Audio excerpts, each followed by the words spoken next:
Efésios, capítulo de número 4.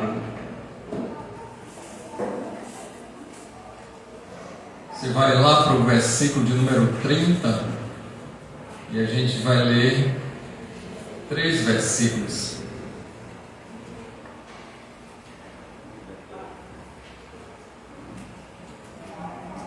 Senhor, a tua palavra aberta para ministrar as nossas vidas, como precisamos de ti. Teu Espírito precisa nos direcionar e nos mostrar o caminho verdadeiro agora. Nós requeremos de ti, ó Pai, em nome de Jesus, se assim achando graça aos teus olhos, que teu Espírito possa nos conduzir na palavra, para que nós possamos aplicá-la para as nossas vidas. Tudo isso nós te pedimos em Cristo Jesus, o nosso Senhor. Amém. Não entristeçam o Espírito Santo de Deus, com o qual vocês foram selados para o dia da redenção. Estou lendo na Nova Versão Internacional. Livrem-se de toda amargura, indignação e ira, gritaria e calúnia, bem como de toda maldade. Sejam bondosos e compassivos uns para com os outros, perdoando-se mutuamente, assim como Deus os perdoou em Cristo. Paulo escrevendo aos Efésios, e aí nesse momento que está separado para nós no capítulo 4, ele vai falar sobre a unidade no corpo de Cristo e como é que devem ser os nossos procedimentos, os nossos comportamentos como cristãos, como aqueles que andam na luz. E aí ele vem relatando alguns pecados e como nós devemos nos manter em atitudes, as nossas ações, os nossos pensamentos. Quando chega aí no finalzinho dessa parte da carta, ele pega e dá algumas informações para a gente importantes, e o versículo de número 30 vai fazer o link, a ponte entre os versículos anteriores e aquilo que ele quer resumir nesse momento. Então ele já começa dizendo assim: não entristeçam o Espírito Santo de Deus, com o qual vocês foram selados para o dia da redenção. Aqui está relacionado com tudo aquilo que nós fazemos, pensamos, tudo aquilo que nós temos de comportamento que acaba fazendo com que Deus ele se sinta triste. E a pessoa do Espírito Santo é a pessoa que está vivendo conosco, dentro de nós. Jesus está à destra de Deus, e aí a gente tem a Trindade, Deus Pai, Deus Filho, e o Espírito Santo conosco, porque Jesus ele ascendeu aos céus e ele envia o Consolador, o Espírito Santo, a promessa, o selo de garantia da nossa salvação. E ele não fala sobre nós perdermos a salvação, ainda que a repetição de um comportamento pecaminoso, isso pode proporcionar uma situação mesmo precária nesse sentido. Mas ele fala da maneira que a gente lida com as coisas no dia a dia, tanto com as nossas vidas, mas também, principalmente, com a vida do outro, que causa entristecimento do Espírito Santo de Deus. Lembrando que o que ele está falando nesse capítulo é sobre vivermos em comunhão como filhos de Deus, irmãos em Cristo. E aqui está reportando ao tema principal sobre unidade. E como é bom viver em unidade. A gente teve exemplo nesses dias de Deus nos mostrando, nos conduzindo para nós vivermos em unidade. É maravilhoso estarmos em unidade, para que a gente não possa achar que a igreja ou o ministério, ele é o completo possuidor da verdade, e quem estiver fora desse não vai estar salvo ou estar diferente dos outros.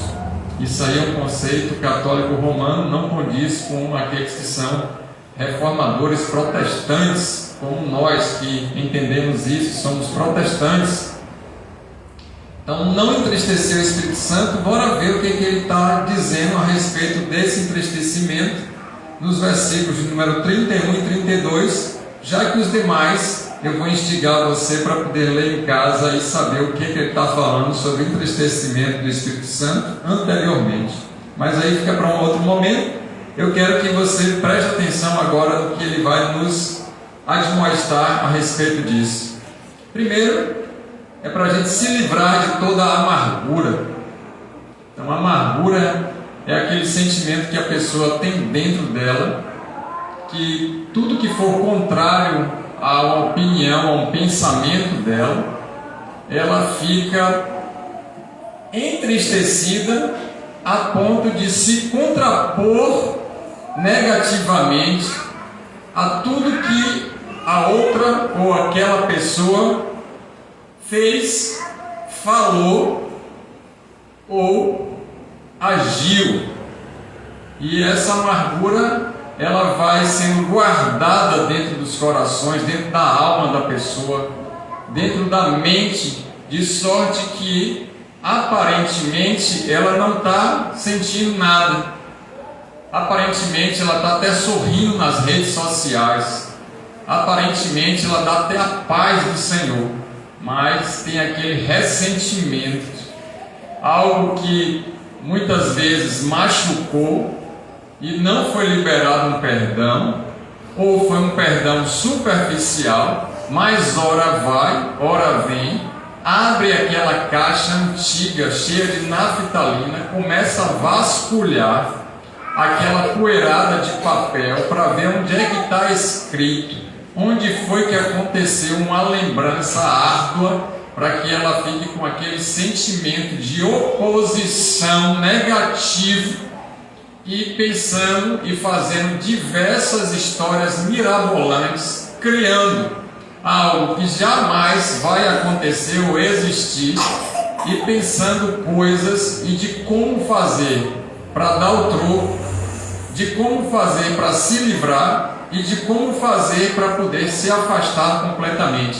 Isso se chama raiz de amargura, e ela toma uma proporção que a raiz ela não cresce para cima, a raiz cresce para baixo. Alguém conhece alguma planta que as raízes crescem para cima, a não ser aqueles parasitas chamados trepadeira? Porque aí, se é parasita, o nome já está dizendo, né? Aí a raiz vai para cima, para os lados, que é parasita, mas a raiz ela vai para baixo, vai tomando uma proporção de que vai se enraizando, se apoderando e ficando fortalecido. A amargura é uma das raízes, se não a principal, de todos os males do ser humano, porque ela vai gerar um outro sentimento que vai estar enumerado aqui, que a gente vai ler. Olha só, indignação. Ele começa falando sobre amargura, justamente porque vai dar uma sequência de acontecimentos, e também porque vai fazendo um acúmulo de sentimentos que não é para aqueles que andam na luz e se dizem crentes em Jesus Cristo. Porque existem crentes no diabo, existem crentes em times de futebol, né? Por exemplo, está tendo um campeonato aí brasileiro, não sei o que é, tem muitos crentes chegando atrasados ou nem vai para o culto porque o time está jogando. Isso é uma situação inusitada, né? Uma situação, mas enfim. E ele fala assim: indignação, a pessoa fica indignada, ela fica com aquela sensação de que não deveria acontecer aquilo, que não era dessa maneira, e ela vai criar uma história mental para poder se levantar contra a tudo e a todos que não for, na realidade, de acordo com aquele pensamento que ela colocou como verdade absoluta e que acha que tem razão. Mas o que a Escritura Sagrada fala é que a gente precisa perdoar, e se alguém nos ofender e bater na nossa face, que a gente dê a outra face para ser batido. Que bom que a gente tem alguém que estuda as Escrituras nessa casa de oração, né, minha irmã? Te amo, sabe? Eles estavam tão atentos examinando o coração, que como você está com o coração bem puro, aí você falou logo, porque você não estava conseguindo encontrar nada no seu coração. Vinde a mim todas as criancinhas, porque dela é o reino dos céus. E a nossa pausa de reflexão faz com que a gente investigue os nossos próprios corações, amém? E é necessário, porque Deus está nos chamando nessa noite, nesse momento, nessa hora, para que a gente possa examinar a si mesmo. E isso é extraordinário, porque todo avivamento começa com arrependimento, e aí é poder de Deus para curar, libertar e salvar, porque Ele quer nos atrair mais próximo da presença dEle. E aí muitas pessoas, elas criam essa amargura e elas começam a ficar indignadas com tudo, com todos, com situações, com ambientes, com pessoas, com palavras. E todos aqueles que foram contrários àquilo que ele já ou ela colocou como uma certeza na vida, ela vai se opor também. Então ela vai se levantar de maneira agressiva e violenta para, não é justificar, mas é se contrapor a alguma situação que ela acha que não deve ser algo para a vida dela. E aí a gente não está trabalhando em quem tem razão, mas em quem não tem pecado, atire a primeira pedra.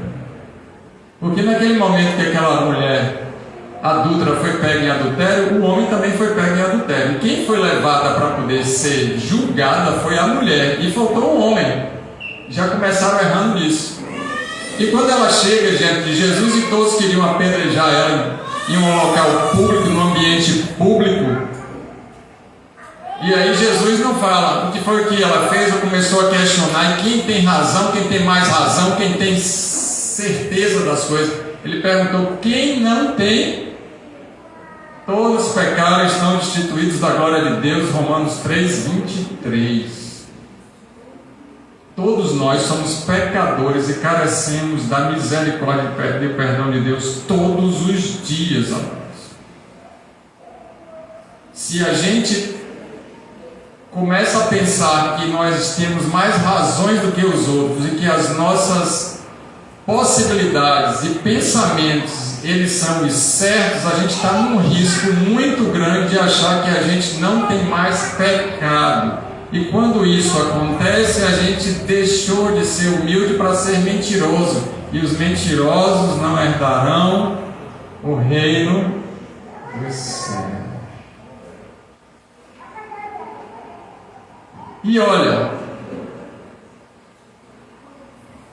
a ira, essa tradução que está na Nova Versão Internacional, que é a Bíblia que eu estou lendo, é uma tradução que não está muito adequada com o que Paulo está falando no grego. Aqui é raiva odiosa. Porque a gente vai pegar um texto e vai querer justificar esse dizendo: irai-vos, mas não pequeis. Jesus ficou tão irado com o que estava acontecendo no templo que ele pegou o chicote e expulsou os empresários da fé da época. Expulsou a maioria dos neopentecostais do templo. Só que essa palavra aqui significa ódio. Você sabe o que é um crente estar com raiva odiosa, irmãos? Como é que uma pessoa que se diz que está arrependida, que fez uma aliança com Jesus, tem ódio no coração? Que ódio! Alguém quer aceitar Jesus nessa noite? Porque Jesus já nos aceitou, e às vezes a gente não está querendo aceitar Jesus porque a gente está com raiva de algo que aconteceu. Tem gente que está com raiva de pessoas que nem conhece, nem convive. Tem gente que está com raiva de pessoas porque outros falaram a respeito de coisas que nem foram isso. E olha a sequência que ele vai dar, a ponto de chegar à gritaria. Porque aí, essa amargura com uma indignação, com a raiva, a pessoa começa a falar alto, dedo no rosto, apontar, falar mal, gritar e causar toda sorte, se não azar, de confusão no ambiente, agredindo verbalmente, emocionalmente, psicologicamente e fisicamente o outro, a ponto da gritaria levar a pessoa ou as pessoas a se esbofetearem, a trocar desavenças corpóreas, físicas, intelectuais, emocionais. E aí, o que estava sendo discutido a nível de ideias começa a ser discutido a nível de pessoas. Perceba que as ideias, que elas não são explicitadas, vira cadeirada. E era cadeira, porque se fosse um míssel, mas vai vir a bomba atômica para matar pessoas que a gente nem conhece e não sabe nem o que é que ela tem. Uma raiva de um povo, de uma outra nação, que nem conhece a pessoa, uma raiva a ponto de Jesus dizer: o levita passou de largo, o sacerdote passou de largo, mas o samaritano cuidou do judeu.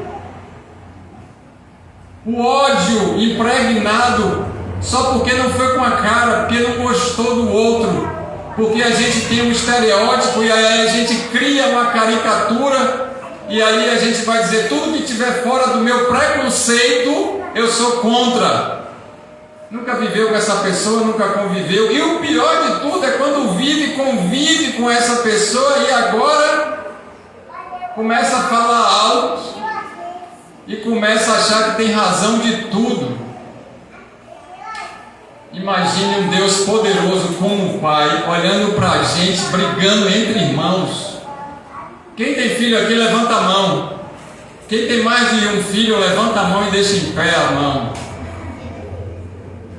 Agora, os filhos brigando, vocês ficam super alegres e incentiva a ter nocaute.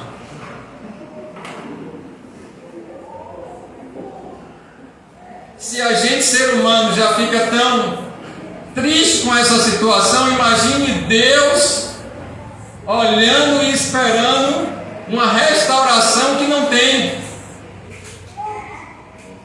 Agora, se for no casal, aí já é inadmissível, estão os dois correndo para o inferno. É tempo de arrependimento para Deus salvar essa família. Por isso que ele diz: não deixe o sol se pôr debaixo da sua raiva. Porque se tiver com raiva, o diabo vai deitar no meio da cama e vão acordar divorciados, porque Satanás entrou na brecha da amargura. E o pior é quando está tudo liberado o perdão e agora depois fica remoendo o passado. Você já viu uma vaca ou um boi comendo? Ele tem dois estômagos, um para poder comer, colocar naquele estômago, daqui a pouco volta tudo e ele começa a mastigar de novo e vai para o estômago da digestão. E aí tem pessoas assim: perdoou, perdoei. Passou 30 dias, vai lá naquele baú preto, fedendo, cheio de poeira, e começa a procurar as cartas. Roupa velha, traça, aranha, escorpião, aí futucando. Ratinho está aqui. Se lembra em 1900 não sei quando, você estava de azul com o que aconteceu? Pelo amor de Deus. Aí Paulo diz assim para os Efésios: gente, andem na luz, porque aquele que na luz está na paz um com o outro e vive na comunhão e no amor, na alegria com o irmão e principalmente os da fé.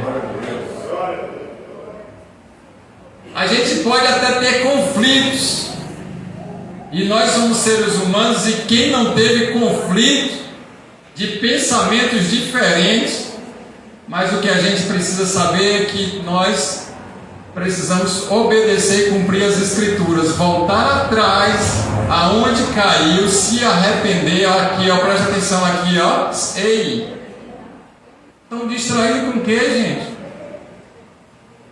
Vocês estão distraídos com o que? Não distraia não. Jesus volta no Getsemane e fala: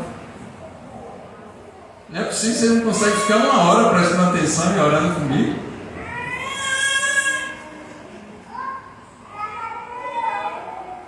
Se Jesus voltar hoje e a gente está com amargura, as crianças vão subir todas. E a gente está com olhos nas crianças que estão salvas e a gente não está, entendeu? Deixa as crianças correrem, andarem e adorarem ao Senhor. Se a gente está incomodado com as crianças, é porque a gente precisa se converter. Essas crianças são bênçãos.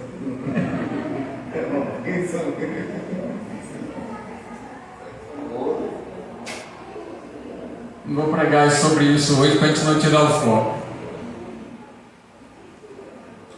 E aí ele vai dizer assim, olha: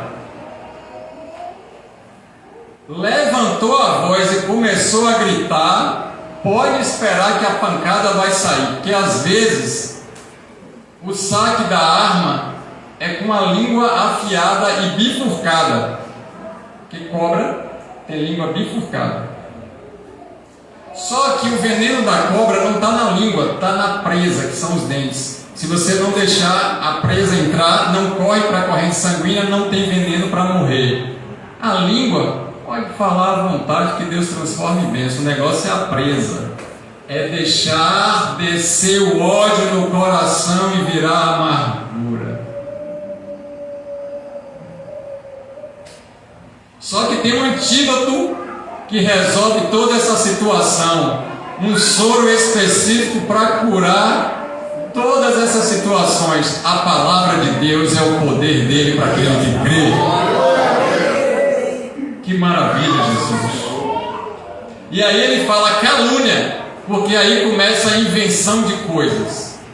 O diz que não me diz, da maledicência e da fofoca, e vai sempre chegar para o outro para contar uma história da onde é a fraqueza do outro, ampliando, para que todos comecem a perceber que a gente está cheio de razão e que o outro que não serve, que não presta. E então a gente vai aumentar o texto, o contexto e a situação, e Deus está falando: isso é mentira, não pode mais acontecer no meio de vocês. Obrigado, Jesus, porque nós somos crentes e nós não podemos andar como os ímpios, e não podemos mentir uns para os outros, porque o texto lá atrás vai dizer: aquele que mentia não menta. Mas o crente não está inventando história, ele apenas está com esses sentimentos de ofensas não liberadas.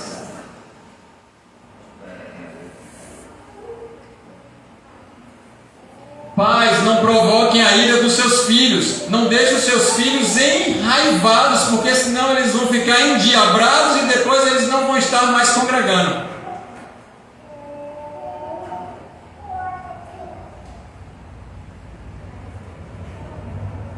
Esposa, seja submissa ao seu esposo. Porque se você começar a apontar todas as coisas dele,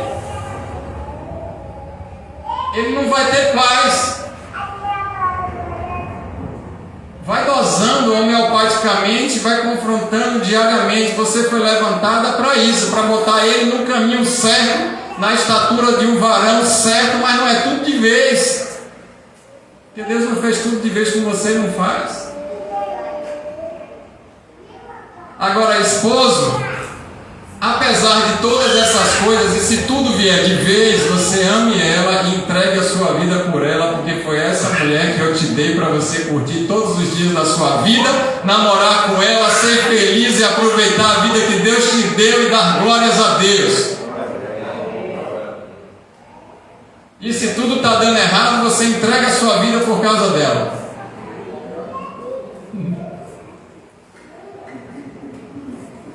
Meu Deus.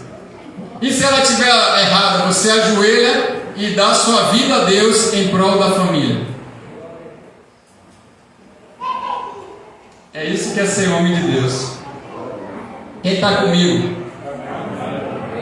Então vamos embora para São Gonçalo dia 23, que lá o fogo vai descer de novo. E glória.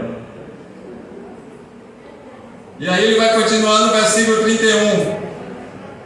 Bem como de toda maldade. E aí ele faz um resumão, vai dizer assim, ó, eu já apertei demais. O que você entende que é maldade? Toda e qualquer tipo de maldade. O que prejudica o outro. Aquilo que você não gostaria que fosse para você, não faça com os outros. Todo tipo de maldade. Aquilo que você não gostaria de receber, não dê para os outros. Aquilo que você não gostaria que pensassem e falassem de você, não faça isso com ninguém. Principalmente os irmãos em Cristo e as irmãs também. Quem é a minha irmã mais achegada a mim que Deus me deu? Minha esposa. A ponto de alguém um dia perguntar pra gente, vocês se parecem demais, vocês são irmãos? Eu falei, somos. Como é que vocês são irmãos, estão casados? Eu falei, grande esse mistério.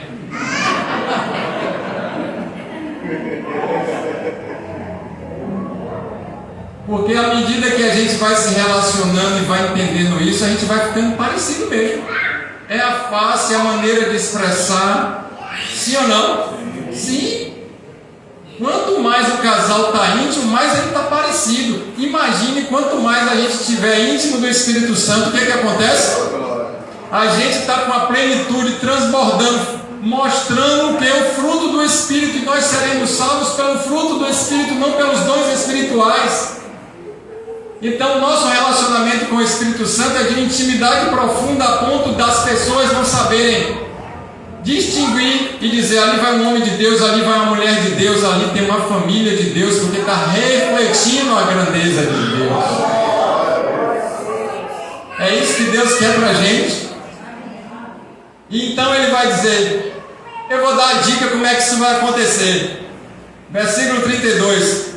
Sejam bondosos. Seja uma pessoa boa. Não seja uma pessoa má, seja uma pessoa boa. Dê oportunidade para o outro se redimir. Dê oportunidade do outro crescer. Dê oportunidade de você, de mim, de nós mesmos amadurecermos. Porque tem gente que não é bondosa com ela, fica se cobrando de tudo. Fica achando que tem todos os defeitos, que não pode fazer nada, que é inferior. A síndrome do impostor, porque tem uma ausência de paternidade, foi muito castigado com isso e não se sente amado, acolhido, valorizado. Perceba que muitos jovens estão entrando nas drogas ou estão entrando em grupos para que eles se sintam pertencidos àquele grupo e valorizados porque não foram em casa. Em casa é cobrança para poder seguir normas e rotinas e ser obrigado a fazer alguma coisa. Na rua é tudo de bom. Então ele vai para o grupo, que esse jovem, que ele se sente o quê? Livre e valorizado. Aí Deus nos dá sabedoria para a gente lidar com isso e mostrar o amor de valorização através dos nossos atos de bondade. Atos de bondade. Minha pequena esses dias foi no supermercado, o preço de chocolate, misericórdia. E quando eu olhei para a mão, eu falei, pronto, da próxima vez a gente come em casa, para a gente ficar a barriga bem cheia de chocolate, para ela nem olhar. E ela ficou insistindo, querendo uma caixa de chocolate, mas acabamos conversando e ela é uma bênção nisso. E aí Deus entrou com a providência. E eu ganhei uma caixa de madeira e ali eu coloquei os chocolates que ela queria. Tirei o que estava dentro, coloquei, armei tudo, fiz uma carta para ela, porque ela, o amor dela através de mensagens, eu fiz a mesma coisa, escrevi e deixei a cartinha para ela. Quando ela abriu, o que é isso? Ela começou a ler, e isso. Quando ela abriu e viu a quantidade de chocolate, todos que ela tinha pego, eu coloquei lá dentro.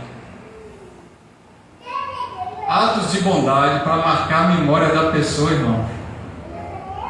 Aí o marido está naqueles dias Que a gente é assim, sim ou não? Tem dia que a gente acorda saltando e dando glória. Tem dia que a gente não quer nem sair da cama. É ou não é? Todos são assim. Então, quando a gente abrir a nossa gaveta para pegar uma meia, para pegar uma coisa, que negócio duro é esse? Quando vê tá a cartinha da esposa, eu te amo, meu amor, tem uma nota de 100 reais, você não fica feliz não, varão? Aí a dica para as mulheres.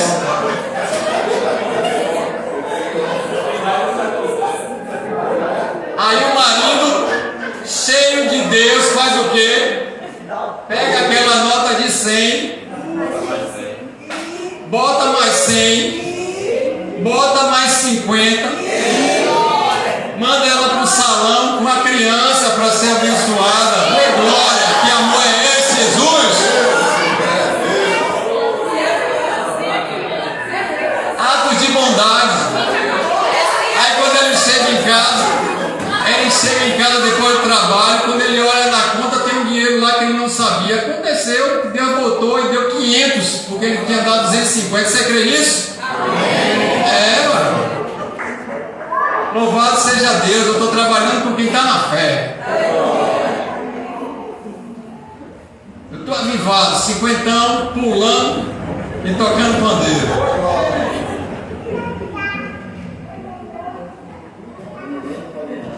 Mas não é tocando pandeiro de samba não.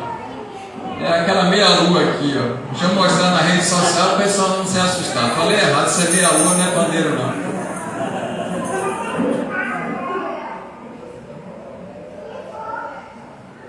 E ele vai dizer, sejam compassivos uns com os outros. É compassividade. Não é sem passividade. Irmão, a gente tem que ser paciente com o outro. Às vezes a pessoa não está na mesma dimensão espiritual e no mesmo grau de maturidade espiritual que a gente começa a cobrar dele, cobrar de uma criança aí.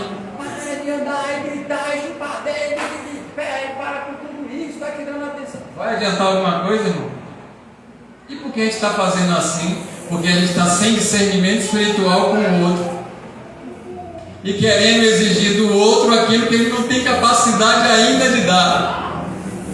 Mas não é por isso que ele vai querer ser um bebezão de 40 anos de evangelho, de fralda com o dedo na boca. Ah, meu papai do céu! Sem conhecer as escrituras, sem estar numa busca profunda do Espírito Santo, sem se relacionar com Deus como deveria e sem se posicionar no reino e sem servir em nada. Salvo, sentado e satisfeito, não cabe a nós. E aí ele vai completar dizendo, Paulo completando aos Efésios dizendo, perdoando-se mutuamente.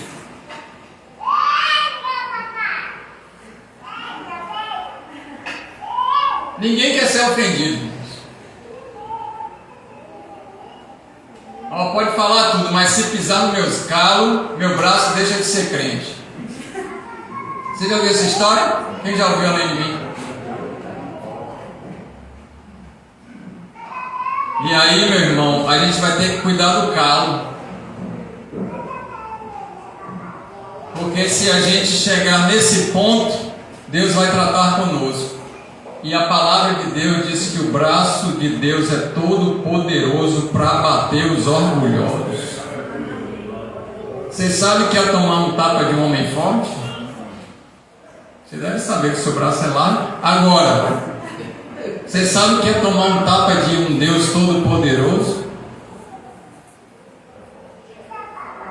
A Bíblia diz em Apocalipse que com o sopro dele, ele destrói o inimigo.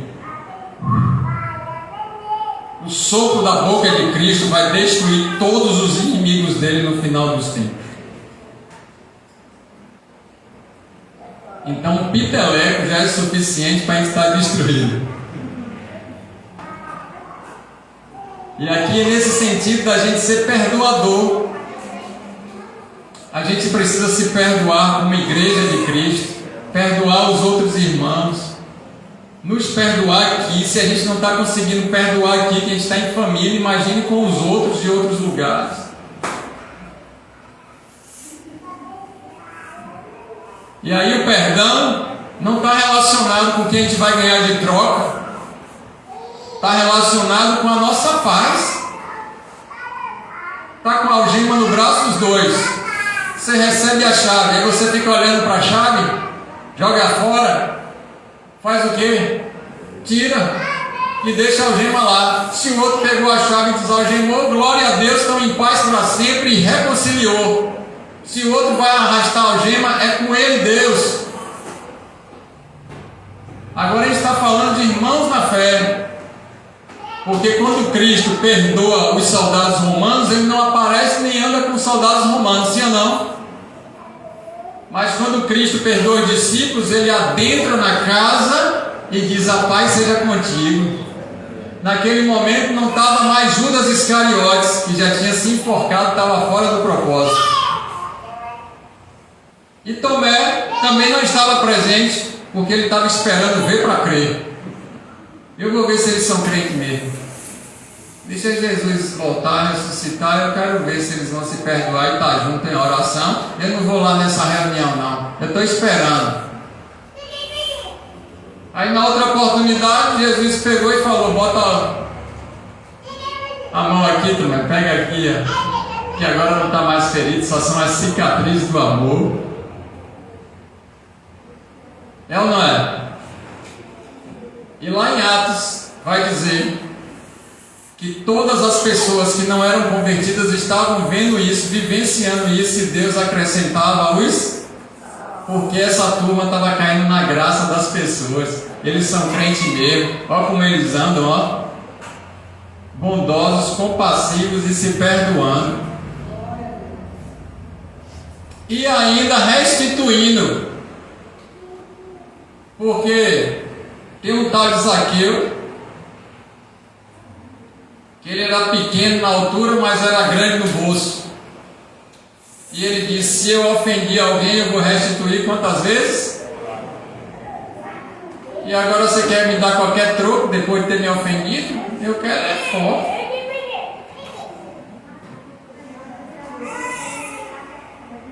Mas se você não tem como ofertar na minha vida, eu não estou falando de dinheiro. Se você pensou em dinheiro, é porque a teologia da prosperidade impregnou na sua mente. E aí, se não deu 4 vezes, a gente pode orar e abençoar aquela pessoa, porque a gente não está aqui para barganhar ou receber nada, mas ser grato a Deus porque Ele já nos deu tudo. Já pensou se Deus fosse cobrar da gente o que a gente estava devendo? Quem muito deve, muito ama. Eu sei de onde Deus me tirou, e qualquer esforço para Ele ainda é insuficiente.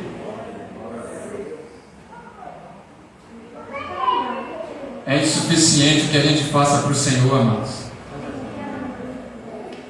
E ele diz assim: assim como Deus os perdoou em Cristo. Quem está se achando porreta e com algum direito aí? Deus te perdoou em Cristo. Era para estar morto, julgado e no inferno. Ah, mas eu nasci num lar evangélico. Era para estar morto, julgado e no inferno. Porque o lar evangélico não quer dizer nada, mas Cristo quer dizer tudo em todos. Não é por causa da igreja evangélica, não é por causa do pastor evangélico, não é por causa da religião, mas é por causa de Jesus Cristo, o único e verdadeiro Senhor e Salvador.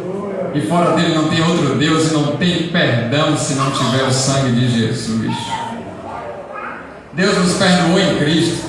Quem somos nós para não perdoar alguém, se Deus já fez isso conosco? E eu te convido nesse momento, nessa oportunidade de ceia, para a gente se arrepender, porque a gente está cobrando muito, fazendo pouco, se arrependendo pouco, magoando as pessoas, ferindo e não querendo paz. Deus está nos convidando para paz, porque a temática é procedimentos dos filhos da luz. Não seja igual aos gentios, ele já começa dizendo isso. Cheio de depravação, perversidade, com o coração todo ruim. Não peguem o exemplo deles que estão facciosos e divididos, mas o coração de vocês é um só. E Jesus, em João 17, ele ora: Pai, eu não quero e eu não oro a Ti pedindo para que o Senhor tire eles daqui, mas para que eles sejam um, assim como eu e o Senhor somos um. Então nós somos capazes sim, se nós buscarmos a presença do Espírito Santo, Ele faz com que isso aconteça na nossa vida.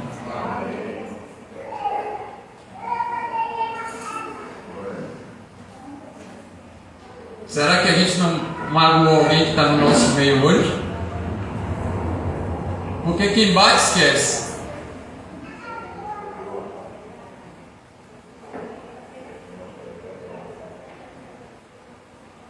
Mas quem apanha? Então por que a gente está apanhando da palavra pregada e a gente não tira a desforra com Deus? Bota Deus na parede.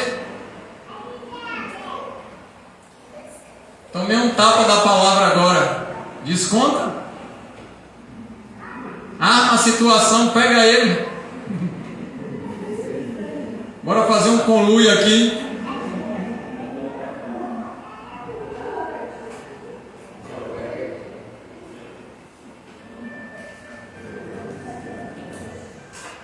Deus nos perdoa em Cristo, irmãos.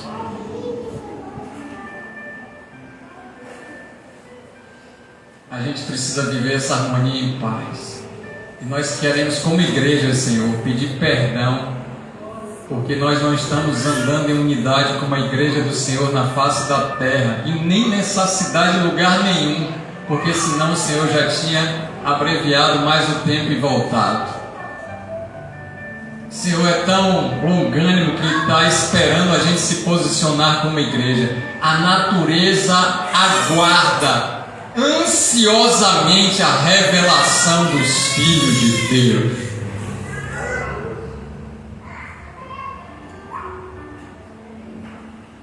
Talvez Jesus não voltou, não foi por causa dos outros, não, foi por causa da gente. Ele está dando uma chance hoje para a gente se converter novamente, se arrepender e voltar aonde caiu. Tem até um louvor diante do trono que fala: quero voltar aonde eu caí. Talvez a gente começou a crescer e a ficar acostumado com as coisas da igreja, da religião, e agora a gente está se achando melhor que o outro, a gente está comparando a nossa vida com o outro. É porque eu faço isso, eu sou aquilo outro. Você não é nada, bichinho de Jacó, pó e cinza. Nós não somos nada, irmão. Agora nós somos tudo em todos, por causa de Cristo.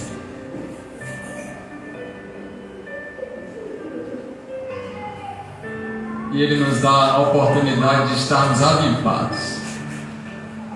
O Senhor nos resgata nesse momento para estar com a vida restaurada, e agora a gente precisa andar na luz. Eu quero andar na luz e eu preciso da ajuda de vocês para andar na luz. Me ajude me confrontando e falando as verdades para mim em amor. Não é afrontando e inventando as coisas para me provocar dor.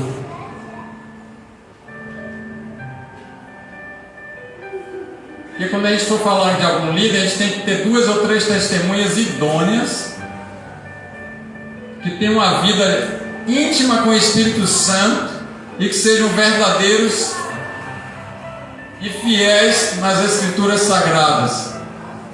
Aí a gente vai examinar diante das Escrituras se aconteceu isso. Diante disso a gente vai falar com esse irmão ou irmã. Se arrependeu, restaurou. Ô glória! Se não, você chama mais um e vai lá. Não aceitou a palavra, arruma mais 2. Não aceitou de novo, aí você expõe para a igreja. Se não continuar entregue esse corpo a Satanás, vai ver que ele se salva no final, mas não perde a salvação ainda que vai ser entregue a Satanás. E ali está falando sobre crente.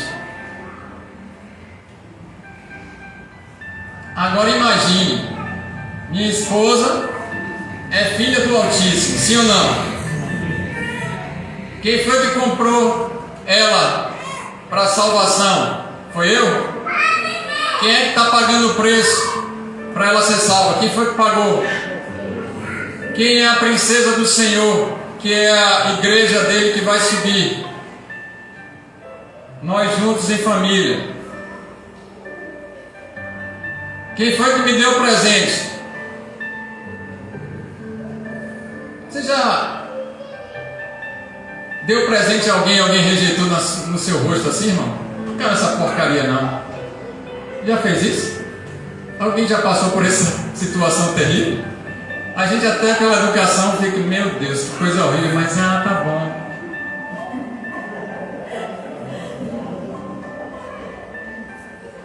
Agora a gente devolver para Deus o que Ele nos deu de presente.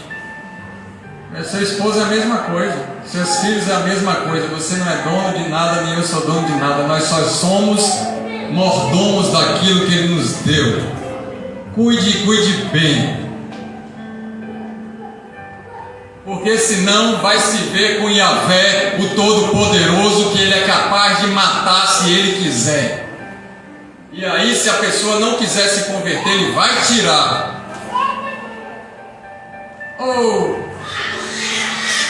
você acha que Judas não se enforcou por quê? Porque não se arrependeu, irmão. Porque vieste, meu amigo. Amigo, traidor, amigo.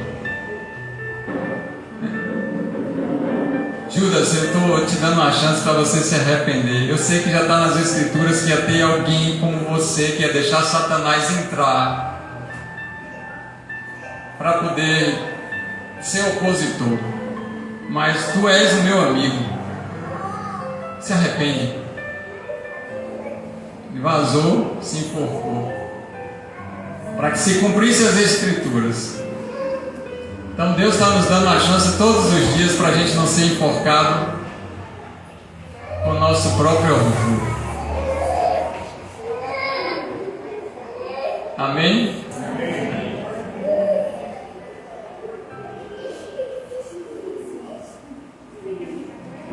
E aquele que se sentiu cara com um cavalo afrontando a igreja, afrontando quem? Jesus. Se eu e você somos a igreja do Senhor e tem alguém no nosso meio batendo, perseguindo, humilhando e se opondo à igreja, quem é que vai se opor a gente, irmãos? É o pastor? As coisas não estão dando certo, estão travadas, porque Deus está se opondo e Ele está te dizendo: vou te abater. Aí cai por terra e fica cego.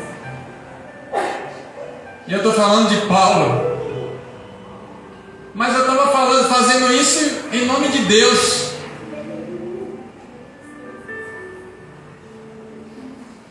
Eu sou conhecedor das Escrituras. Eu estava fazendo tudo isso para ti, Deus. Para mim? Apartai-vos de mim, vós que praticais a iniquidade, eu não vos conheço. Mas no teu nome eu curei enfermo, expulsei demônio. Te conheço? Está falando de intimidade e conversão genuína. Ninguém persegue a igreja do Senhor e fica por isso mesmo. Então não sejamos tolos que vai precisar de quê? De vara todo tempo, de disciplina, de correção, a ponto da palavra não falar assim leve, vai dizer assim: não sejam como o cavalo nem a mula, que precisa de cabresto para ser apertado, para ser direcionado. Olha como Deus fala com a gente. Vai lá agora, briga com ele, que está chamando a gente de mula. Deus abriu a boca da mula e a mula falou para Balaão: quem vai lá é outro, filho. vendo ali um negócio, olha o tamanho da espada.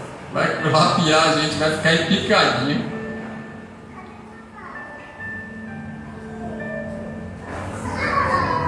Então eu quero trazer para finalizar a mensagem. Se a gente está com pensamento, a gente está batendo, a gente está perseguindo, a gente está oprimindo, a gente está fazendo alguma coisa, um homem e uma mulher de Deus,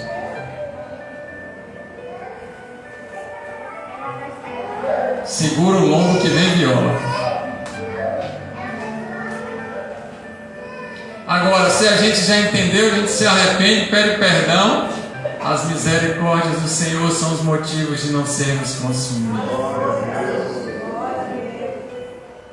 Ele olha e diz: o sangue de Jesus restaurou essa vida, esse lar, esse povo. Se coloca de pé nesse momento.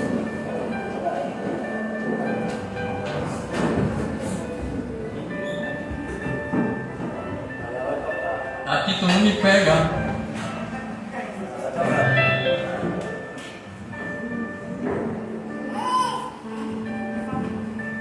Aqui tu não me pega, mamãe. Você que pensou, mamãe subiu e pegou. Por isso que o altar da gente é baixinho. Já pensou agora se o altar fosse aqueles altares grandes? Ela de saia para pregar a criança? Sem lógica, né, irmão? Amém? Se você tinha essa pergunta, por que lá na igreja do pastor é tudo diferente? Primeiro, se a gente vai dar uma terra aqui e está sem a lâmpada, eu já tomava um choque. Segundo, ficar passando minha cabeça o tempo todo no teto. Terceiro, que desconforto as mulheres irem pregar de saia. Quarto, acontece uma situação dessa que a criança sobe pelas escadas e corre no altar, e agora? Então são tantas possibilidades. E outra, eu só preciso descer um degrau para estar menor que vocês. Amém? Agora aqui eu subo para poder ficar na mesma altura do varão ali, né, meu irmão?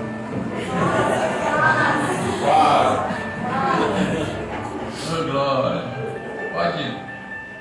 Bora orar, que agora o momento é nosso. Se você entendeu a palavra e a gente está indo para um momento específico de ser agora, quero que você entre na